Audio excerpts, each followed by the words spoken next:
네, 김광수의 경제데이트 오늘 진중권 교수님과 함께하는 시간인데요.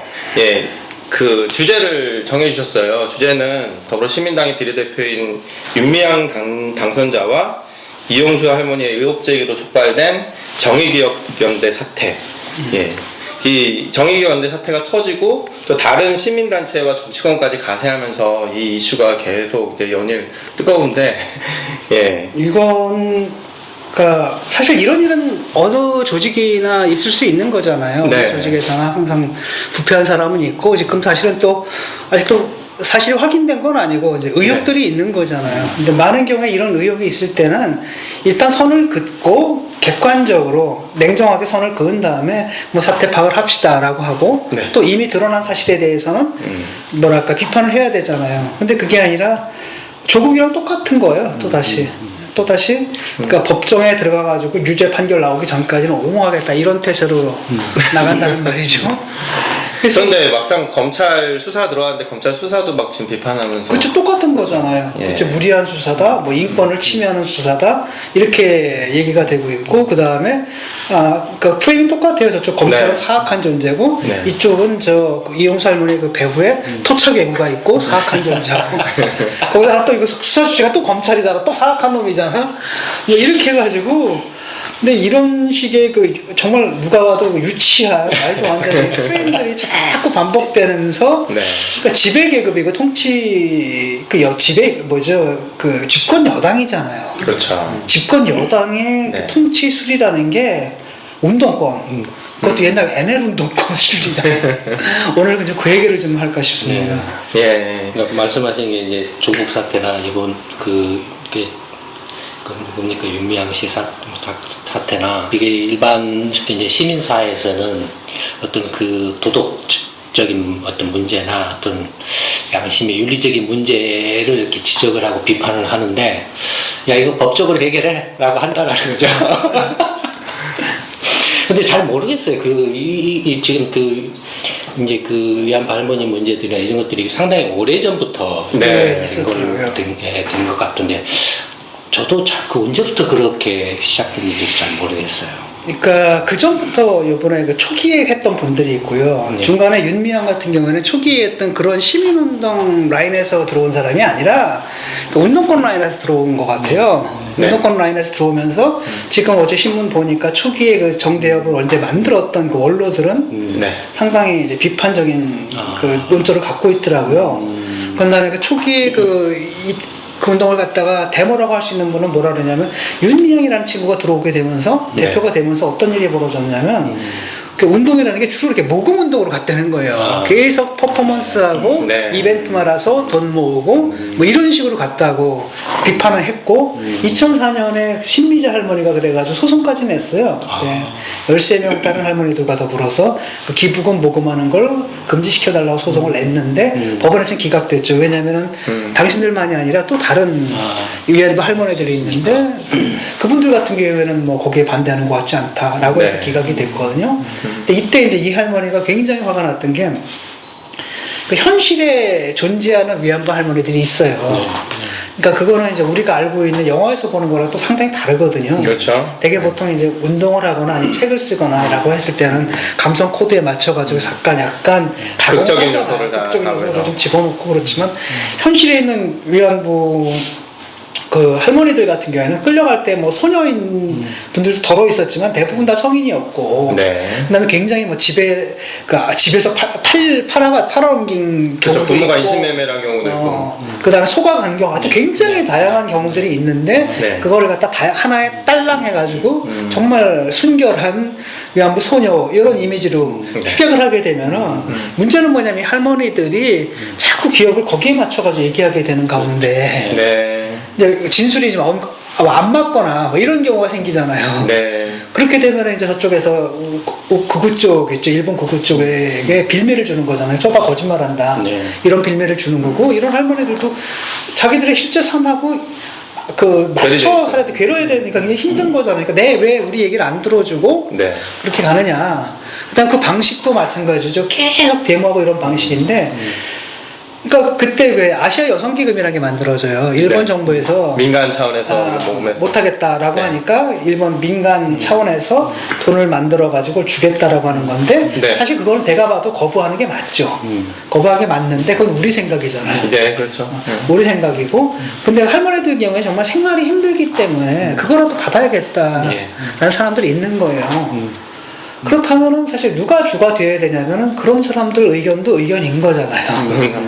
근데 할머니들 가운데 그 돈들이라도 받아야겠다는 할머니들도 있는 거고 어떤 할머니들 같은 경우는 아니야 우리가 돈 벌라고 한 건 아니지 않느냐 그런 할머니들도 있고 어쨌든 이 두 분들이 다 주체다라고 하는데 이 운동권 서사에는 이분들이 맞지가 않는 거지. 그래서 이제 배척을 하고 배제를 해버리고 네. 심지어 이제 뭐라고까지 얘기를 했냐면 그 돈을 받으면은 자원에서 공천 간 거다 뭐 이런 식의 얘기까지 하니까 할머니들이 굉장히 화가 난 거죠. 중요한 사람들이네. 그래서 그러니까 그런 얘기를 꼭 그렇게까지 했어야 되는 건가라는 생각이 드는 거죠. 그래서 이분이 완전히 한해에 맺혀가지고 그때 성명서도 내고 네. 그래서 2008년에 돌아가셨잖아요. 그렇죠. 2008년에. 근데 재밌는 건 바로 뭐냐면 2016년에 남산의 기억의 터에 조형물이 만들어졌거든요. 대지의 눈이라는 조형물. 네. 거기 이제 할머니들 이름들이 다 새겨져 있는데 신미자 할머니가 없는 거야. 그러니까 그거는 지워버린 거지. 그러니까 뭐 황당한 거잖아요. 그러니까 이런 것은 진짜 위원부 대신에 누가 나선 거냐면 자기들이 나선 거고. 그래서 그 요번에 그 이용수 할머니가 굉장히 중요한 얘기를 했는데 네. 크게 세 가지 얘기를 한 것 같아요. 첫 번째는 바로 뭐냐면 이제까지 일본 정부랑 맨날 싸워가지고 사과 얻어냈냐. 그다음 우리가 계속 이런 식으로 수요 집회한다 그래가지고 결국 사과 얻어낼 수 있느냐. 네.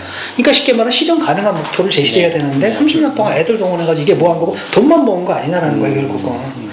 근데 이 시위라는 게 사실은 그렇잖아요. 네. 외교적인 문제가 있거든요. 그러니까 사실 우리 같은 경우에도 외교 공간 앞에서 꼭 해야 되느냐. 옛날에 이게 운동권적 사고 방식이잖아요. 이제는 그 단계를 넘어서서 좀 다른 방향으로 가야 되지 않느냐라는 게 할머니 인식이고 그러니까 할머니는 그렇기 때문에 이런 시위라는 게 일본 사람들한테 우리 반한 감정, 혐한 감정만 불러일으킨다면은 뭐가 되겠느냐. 그러니까 이런 방향을 그런 식으로 하는 게 아니라 억지 사과를 요구할 게 아니라 네. 일본 사람들과 그다음에 일본의 젊은이들과 한국의 젊은이들 사이에 역사 인식을 공유함으로써 언젠가는 아주 먼 훗날이겠지만 그것이 자발적인 사과로 이어지게끔 운동 방향을 전환해야 되는 게 아니냐라는 얘기죠. 저는 그건 아주 굉장히 합리적이라고 봐요. 두 번째는 뭐였냐면 회계 투명해야 된다는 거죠. 당연하죠. 그건. 아니 그게 아니라 뭐 요만한 무슨 저기 구멍가게도 아니고 네. 이게 뭐 몇십억짜리더라고요. 네. 아니 몇십억이 오가는 거고 그 돈이 그냥 길번 기업도 아니잖아요. 그 누구 돈이냐면은 한편은 시민들 성금이에요. 그렇죠. 근데 또 한편은 우리 국민들 혈세거든요. 이건 함부로 쓸 수 있는 돈이 아니라는 거죠. 이걸 가지고 운동 가기 때문에 조금 회계가 이건 있을 수 없는 거죠. 바로 그런 돈일수록 어느 기업보다도 훨씬 더 투명하게 했어야 되는 겁니다. 기업이라면 자기 기업기라면 대충 해도 돼. 세무서에만 안 걸리면 되는 거지, 그렇죠? 근데 네, 보면은 뭐 회계 처리한 거 이런 것도 거기 회계 뭐 담당했던 사람들 보니까 그 회계 법인이 그냥 온갖 징계 먹은 법인 있잖아요. 한마디로 이 단체 저 단체 가지고 가라로 이거 해주고 네. 뭐 그런 식으로 했고요. 그 다음에 생각해 보세요. 난 딴 건 다 모르겠어요. 물론 이제 그 언론에서 보도된 것이 몽땅 다 부정이고 횡령이고 이렇게까지 보지는 않거든요. 어느 부분은 누락된 것도 있고 덜어 있겠죠. 하지만은 아니 왜 그 모금을 갖다가 자기 통장으로 해? 난 그게 이해가 안 가요. 그럼 재단 거기가 단체로 설립이 돼서 법인 통장이 있는데 왜 자기 통장으로 하고 그럼 자기 통장하고 이거하고 구별이 안 된다는 얘기잖아요. 그렇죠. 근데 이 사람들 같은 경우 뭐든 영수증이 있는 것도 아니라는 거잖아요. 그렇죠? 영수증은 증빙서류를 만들어놨을 것도 않거든. 세상에 공시를 갖다가 몇억 단위로 공시를 갖다 누락하는 사람들이 이렇게 됐을 때 그 다음에 이제 쉼터라는 것도 보면은 원래 할머니들은 어차피 다 돌아가시거든요. 그렇죠. 그 다음에 거기 명성구에서 우리 동네야 거기가 바로 월드컵 네. 북로 거기다 하나를 만들어줬거든요. 그 할머니 어떤 교회에서 명성구에서 만들어줬거든요. 네. 할머니 딱 한 번 살아 계셔요. 그랬는데 핑계를 댄 거 보니까 이게 교회 기관이라서 할머니들이 위화감을 느낀다. 뭐 이따위 해가지고 사업 계획서를 써가지고 현대중공업에서 10억을 받은 거잖아요. 네. 그리고 그것도 그 동네에서 받겠다, 찾겠다라고 했는데 그 동네 당시에는 10억이면 사고도 남았거든. 근데 갑자기 안성까지 내려가. 안성으로 내려가는데 안성까지 그게 2시간으로 걸리거든. 할머니들이 거기 다닐 수 있는 거리가 아니라고. 자가용이 있으신 것도 아니고 할머니들. 그다음에 그것도 그 집도 현대중공업에서 돈을 받은 다음에 지어진 거예요. 네. 그러니까 이게 보면 아무리 봐도 이건 용도가 없는 거지. 이건 사업 용도가 없는 거고. 그럼 애초에 왜 만들었냐라고 하면 그냥 비싸게 누구한테 샀어요. 사주기 위해서 만들어진 거라는 거밖에 없는 거죠. 그렇죠. 그래서 이렇게 7억 5천에 사가지고 1억 들여서 인테리어를 했는데 4억 2천 주고 팔았다면 절반인 거잖아요. 네. 4억이라는 거죠. 대한민국 땅값이라는 게 그때 지금 뭡니까? 몇 년 전입니까? 7년 전인가? 생각해보세요. 대한민국 땅값이다라는 게 7년 전보다 떨어진 데가 있어요. 있을 수가 없는 거고, 그것도 그렇죠. 절반으로 떨어진 데가 있을 수 있냐는 네. 거죠.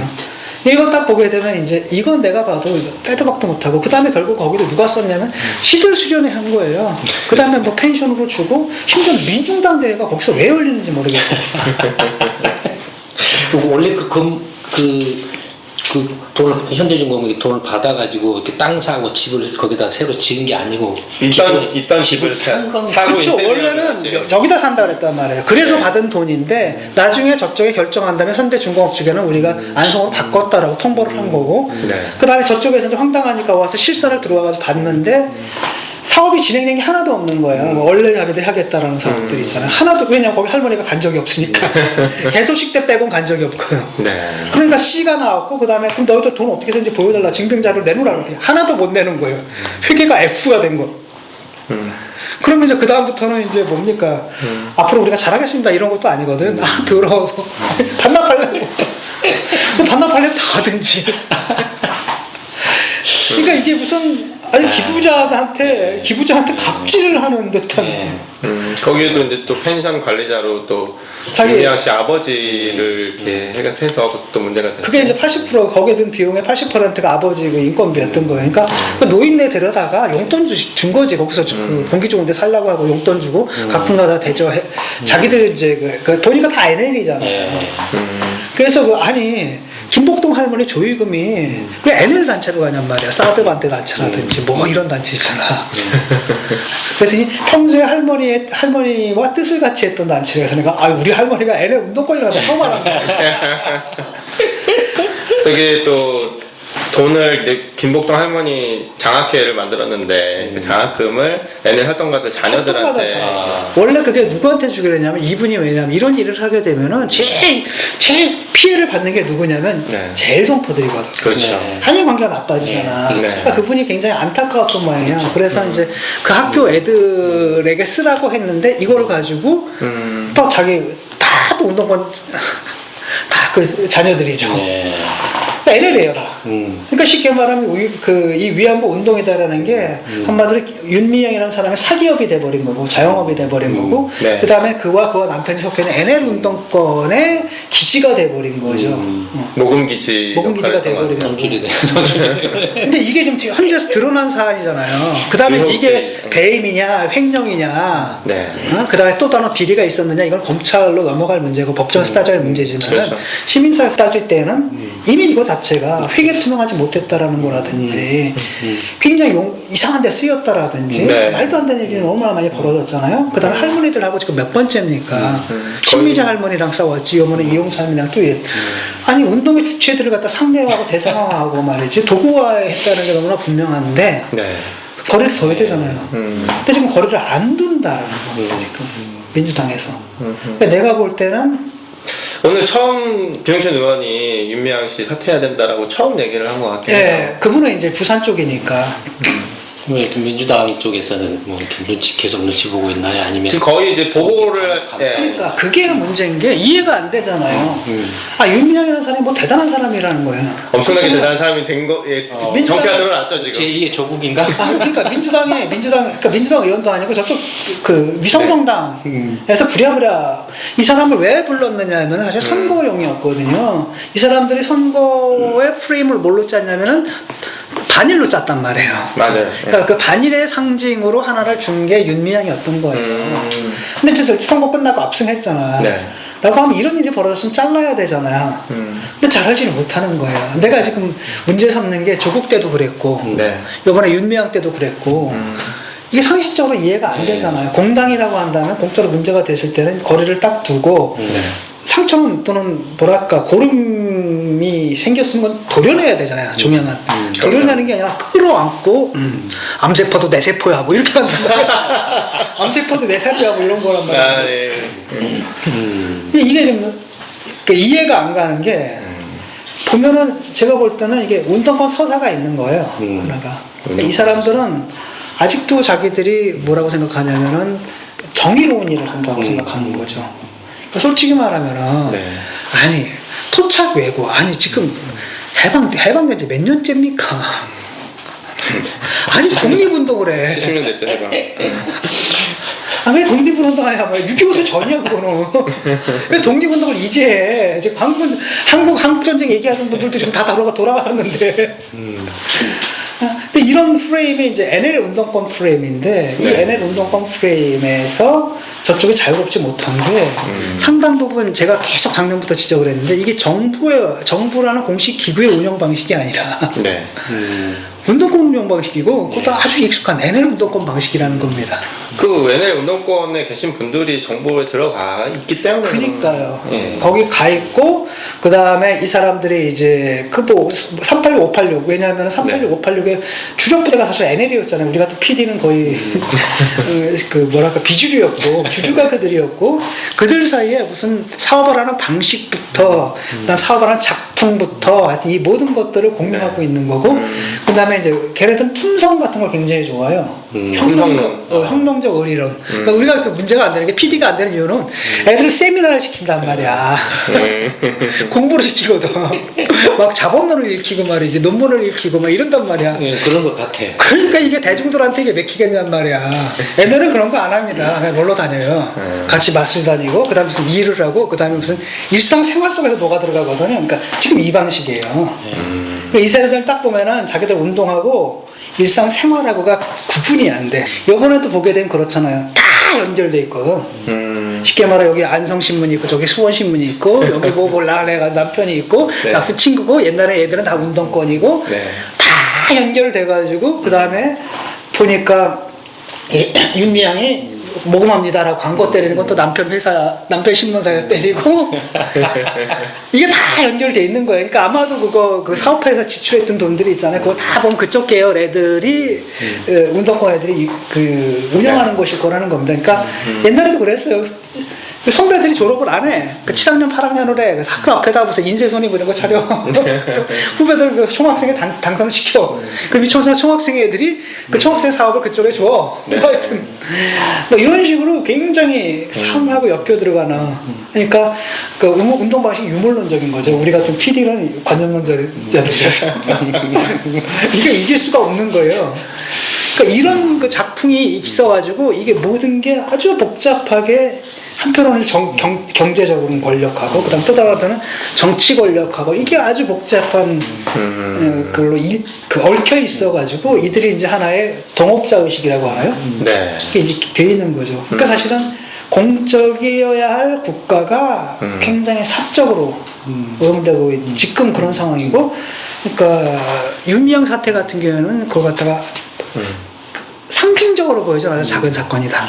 실제로 이런 일들이 아니 곳곳에서 벌어지고 있다라고 볼 수가 있는 거죠. 지금 말씀하신 걸 들어보면 이제 민주주의 뭐 이렇게 국가에서 시민 단체라는 것을 어떻게 규정을 할 거냐, 어떤 역할자로서 규정을 할 거냐는 이제 또 다른 말로 하면은 시민 단체하고 정부 간의 구별을 어떻게 경계선 어떻게 정할 거냐라는 이제 문제하고도 연결되는 것 같은데, 말씀하신 것처럼 예를 들어서 이제 그 몇 년 전의 이 일을 지금 가지고 와서 이렇게 한다라는 게 어떤 면에서 보면 이미 역사적인 역사의 문제화된 이렇게 역사적 문제로 이렇게 좀 이렇게 된 것들을 현재 문제로 여전히 이렇게 끄집어내 가지고 현재 문제화한다라는 것도 좀 이렇게 문제지만, 어쨌든 시민 단체라는 것을 어떻게 이제 규정할 거냐와 관련해서 봤을 때, 저번에도 잠깐 말씀드렸던 것처럼 시민 단체는 이른바 이제 민주주의의 한계를 보완하는 수단으로서, 그래서 이제 이렇게 49대 51, 그 다음에 이제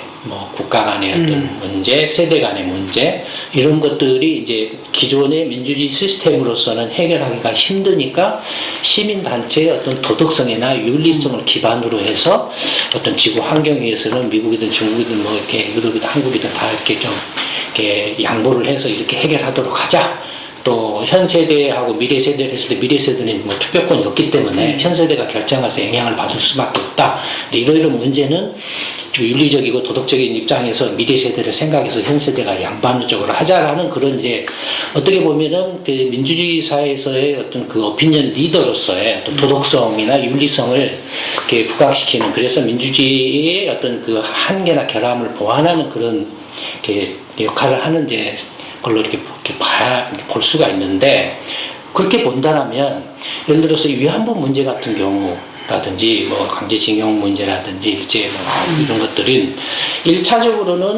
1차적으로는 정부 간의 문제에서 해결을 해야 될 문제고, 1차적으로는 네. 정부 차원에서 외교적으로든 해결을 해야 될 문제고, 그런 외교적인 해결 과정에서 이른바 양국 정부 간의 어떤 윤리적인 도덕적인 관점에서 봤을 때 조금 미진하다라고 하면은 일본과 한국과 일본의 양쪽 시민사회에서 그런 시민단체들이 이렇게 뭔가 서로 이렇게 그 의견을 수렴해서 양국 정부로 하여금 좀 더 이렇게 도덕적이고 윤리적인 합의 방안을 이렇게 모색하도록 찾도록 하는 그런 역할이어야 되는데, 네. 지금 그 윤미향 시건을 들어보면은 출발은 이제 이렇게 그 할머니들의 뭔가 이렇게 해서 정말로 좀 뭔가 이렇게 그런 윤리적이고 도덕적인 문제 제기를 한 데서 출발한 것 같은데, 나중에 이게 이제 들어와서 이게 정부까지도 네. 휘둘러버리는 그런 식으로, 그 다음에 그에 대해서 정부가 그런 행위를 어떤 그 경계선을 명확하게 그 선을 넘지 않도록 하는 통제 자체도 안 했다라는 게 좀 이렇게 납득하기가 힘든 부분인 것 같아요. 근데 이게 그 노무현 정부 이전에도 이런 이런 그 위안부 문제나 이런 것들이 심각한 쟁점화됐던 기억이 그렇게 잘 안 나는데. 아니, 이게 됐죠. 그 전에 사실 언제 된 거냐면, 이게 2015년 합의가 문제가 된 거잖아요. 네. 2015년이면 누구 때입니까? 박근혜 정부. 박근혜 때거든요. 그러니까 이걸 어떻게 접근한 거냐면은, 사실 이거 국가 간의 문제가 아니거든요. 내가 볼 때는. 네. 무슨 얘기냐면 남성 여성 문제예요. 어느 나라나 이런 문제가 있는 겁니다. 그러니까 일본에서도 이 위안부 할머니한테 사과해야 된다, 일본 정부가라고 얘기하는 놈들이 있는가, 분들이 있는가 하면, 네.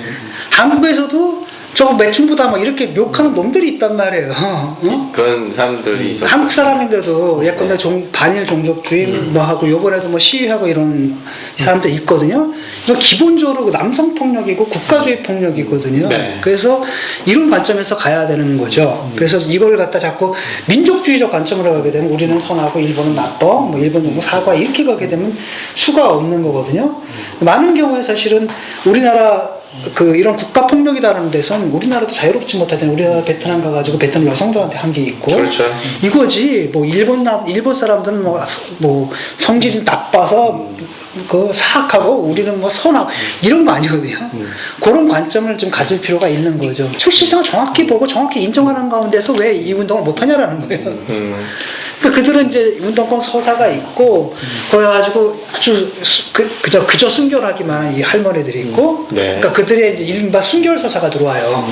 그 다음에 이른바 뭐가 들어오냐면 희생자다움, 피해자다움이, 그건 굉장히 웃기는 거거든요. 그러니까 오히려 그게 저들의 논리인데, 저들의 논리를 내화해서 자기들이 갖게 된단 말이에요. 그럼 이런 할머니들 같은 게 그 서사가 안 맞으면 침묵하거나 거짓말할 수밖에 없거든요. 아니면 빠져버리거나. 이게 굉장히 잘못된 거죠. 그 다음에 그 운동의 방향이다라는 것도 계속 민족주의 감정을 호소하는 거잖아요. 저 아베 나쁜 놈에 노아베 이렇게. 그게 우리의 목적이 아닌 거잖아요. 일본 사람들 설득을 해야 되는 거죠. 그럼요. 그러니까 일본에도 그 사람들로 하여금 이 문제가 한일 문제, 한국과 일본 사이의 민족적인 문제이기도 하지만, 그보다 더 중요한 거는 우연히 그렇게 된 거라는 거예요. 더 중요한 건 남자와 여자의 문제고, 국가와 개인의 폭력의 문제다라는 거고, 이걸 너희들 해결하지 않으면 그거를 너희들이 피해자가 된다라는 거잖아요. 태평양 전쟁 가장 큰 피해자가 누구였느냐? 사실 당신들, 일본인들, 당신들 아니었냐라는 거예요. 그다음에 이런 문제를 이렇게 처리하니까 어떤 일이 들어가냐면은 그 누구야 일본의 그 여자 저널리스트 있잖아요. 네. 미투 했잖아요. 강간당했다고. 아베랑 친한 언론인한테 강간당했거든요. 기소 안 당했어요 일본에서는. 우리나라 같은 경우는 그냥 키스미스만 해도 잘리잖아요. 이거 거짓말했기 때문에 그런 게 아닌가요? 아, 걔도 거짓말하죠. 당연히 자기는 안 했다고. 네. 그랬는데 이게 거의 약 먹여가지고 호텔 들어가서 강간을 한 건데도 기소가 안 되더라고 일본에서는. 그러니까 그 다음에 이 여자가 떠나야 되는 거예요. 그러니까 이게 문제는 뭐냐면 바로 이런 것이다. 너희들이 이 문제를 해결하지 못하니까 네. 그 문제가 현재도 그대로 살아있는 거다. 이렇게 설득의 논리를 만들어서 이게 한국과 일본의 사이의 문제가 아니라 쉽게 말하면은 그 가부장 권력과 그다음에 국가주의 권력과 개인과 여성의 문제다. 그 우리 모두의 문제다. 이렇게 설득의 논리를 만들어 나가서 양국 간의 시민들 사이 이해의 폭을 넓히고 그래서 지금 당장은 어렵다 하더라도 왜냐면은 일본도 그렇잖아요. 일본이 사과하려면 일본 사회 전체가 다 바뀌어야 돼요. 아주 뿌리 깊거든요. 그러려니까 굉장히 오래 먼 훗날에 과제를 남겨두고 계속 그걸 우리의 이해폭 우리의 동조자라고 해야 되나요? 우리 공감할 수 있는 사람들을 넓혀나가야 되는 거죠. 그건 한국에 공감하는 게 아니라 인류에 동조하는 거예요. 이건 인류적 과제거든, 그쵸? 인류 보편의 과제이기 때문에 그런 사람들 수를 넓혀나간다는 거죠. 그래서 한국에서는 아 제발 이놈의 저기 뭐니까 민족주의 또라이들 있잖아. 일본에서는 저 극우 또라이들 좀 하고 시민사회가 정말 상식적으로 합리적이고 보편적 기준을 가지고 판단하는 그런 사람들의 수가 늘어나는 한일 양국이 그렇게 그런 노력을 서로 같이 하는 가운데서 뭐가 달라지지 않겠어요? 이용수 할머니가 말씀하신 내용이 바로 그런 첫 번째가 바로 그거예요. 네. 난 그걸 딱 보는 거야. 저 사람들이 뭐냐, 이 노인네가 뭐 정신이 왔다 갔다 하네, 뭐 이런 식으로. 치매 걸렸다는 식으로. 너무나 합리적이잖아, 그렇죠? 네. 너무나 탐나적이고. 두 번째, 그러니까 투명하게 해야지. 이게 뭐 그렇잖아, 이런 거죠. 우리처럼 내 건데 뭐 조그만 담세해서 아유 영화 한번 만들려니까 우리 MB 때 그런 거 있었거든요. 돈 좀 주세요. 그래가지고 지원금 1,000만 원을 받았거든요. 야, 그걸 감사를 들어와요. 감사를 들어가가지고 5,000원어치 왜 떡볶이 사 먹었어? 이거 횡령이라고. 이걸 말하는 게 아니잖아요, 지금. 그러게요. 이걸 말하는 게 아니라 몇십억이에요, 지금. 아니, 그렇게 계속 모금하고 기부금 받는데 그 사람들이 사업 방식이 NL 사업 방식이잖아요. 계속 확장하고 네. 막 이러는 거, 돈 받고. 네. 이거 이거 되게 잘하거든요. 엄청 잘하거든요. 그러니까 이러다 보니까 할머니들은 도대체 나는 뭔가 네. 라는 생각을 하게 되는 거고 저렇게 돈을 많이 받았는데 우리한테 쓴 건 하나도 없는 거잖아요. 오히려 어쨌든 집안 냉골인데 추운데 그때 그 신문에서 이렇게 보도된 거 보니까 운동에 사업화를 한 거네요. 그렇죠. 그 다음에 그게 뭐가 되냐면은 그걸 통해 가지고 자기들 이제 아마도 그 내가 볼 때 그거 뭐 만들고 하는 이런 것들이 있잖아요. 그것들이 다 같은 계열의 애들일 거야 아마. 그래서 거대한 선호당 동상도요. 그것도 뻔한 거죠. 이제 네. 같이 그 사람 아마 이사로 들어와 있을 거예요. 아마 그 만든 사람이. 그것도 개당 뭐 몇천만 원씩 들었을 텐데 네. 등등등등 해가지고 이게 하나의 거대한 경제 공동체가 되어 있는 거죠. 이걸 할머니도 모르겠냐는 거. 저거 뭐냐 도대체. 네. 그 다음에 또 다른 한편으로 뭐냐면은 그러니까 국회의원까지 돼버린 거예요. 이걸 갖다가 그러니까 옛날에 누가 있었냐면은 그 2명이 있었잖아요. 이미 2명이 국회의원 진출을 했거든요. 의원이. 진선미 의원인가요? 아니요, 진선미 아니고 지은행. 그래서 장관도 하고, 네. 그 다음에 또 뭡니까 저기 뭐 총장도 하고 대학 총장도 하고 뭐 그랬단 말이에요. 근데 이 사람들이 들어가가지고 의원부 할머니들 해서 한 일이 하나도 없어요. 그러니까 사실 이거 경력을 쌓아가지고, 그러니까 이게 하나의 경제 공동체고, 그다음 또 다른 한편은 뭐냐, 정치적으로 이게 NL판이 되잖아요. NL판으로 이게 돼버렸는데다가 어떻게 보면 또 출세길일 수도 이게 있겠네요. 자체가 또 개인적으로 캐리어가 돼버린 거예요. 네. 그 다음 세 번째 청와대 2번 들어갔던 사람은 지금 뭐냐면 블랙리스트 만들었다 그래가지고 재판받고 있단 말이야. 환경부 장관이요? 환경부 블랙리스트만 만들. 인권단체에 쓴 사람이 앉아가지고 남의 블랙리스트만 만들. 이런 짓거리를 하게 됐는데, 내가 우연히 누가 쓴 글을 보니까 네. 원래 그 비례대표를 신청했었대요. 지난번에 우리 그 이용수 할머니가. 근데 그걸 갖다가 그 윤미향이 말렸다 그러더라고요. 그랬는데 요번에 자기가 그러니까 아마도 이제 할머니가 그게 굉장히 화날 수도 있는 거죠. 그렇죠. 아니면 자기는 뭐 한때는 내가 된다고 하니까 뭐 운동권의 뭐 순수성을 위해 가면 안 된다고 막 하더니 아니 자기가 가버렸어요. 이게 자기는 가버려.